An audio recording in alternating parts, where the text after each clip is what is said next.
Отраслевой профсоюз малого и среднего бизнеса «Антамак», он создан в прошлом году, является членской организацией Федерации профсоюзов Республики Казахстан, самая, можно сказать, из 22 отраслевых профсоюзов, самая молодая организация, которая объединяет более 40 тысяч членов профсоюзов, 16 филиалов по всей республике.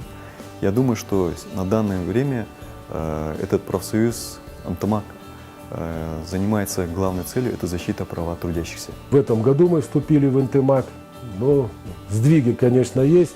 Подобрали себе профсоюзный комитет такой, более-менее живой, оживленный, в основном молодежь. Бывает на каждом предприятии какие-то казусы, где-то кому-то платят неправильно, где-то, может, бывает, что отказываются платить, эти вопросы тоже вот решаем.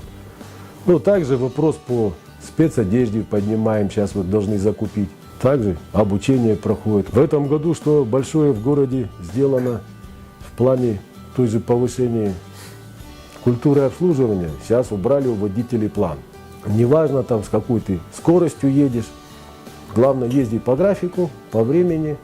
Визитом неважно 5 человек в салоне там или 55, главное вовремя. Но мы сами не являемся юристами и ничего не знаем в законах. И, конечно, нам нужны люди, которые могут нас защитить. Мы же их защитники. Если он член профсоюза, то мы считаемся его адвокатами. Если его незаконными путями уволят с работы и он напишет заявление, то мы рассмотрим и поможем. Если все рабочие электротранса войдут в профсоюз, было бы вообще легче. Что может быть лучше, чем помогать людям? Там, где есть профсоюз, всегда есть мост между работодателем и работниками.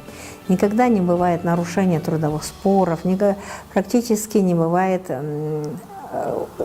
обеспечены достойные условия труда, не бывает нарушений правил безопасности, охраны труда, нарушений законодательства, трудового законодательства. Это невыплаты, например, заработной платы, своевременная выплата компенсации, да, дополнительные какие-либо льготы, все работники их получают своевременно. Именно профсоюзы поднимают вопросы повышения заработной платы, вопросы индексации заработной платы своевременно.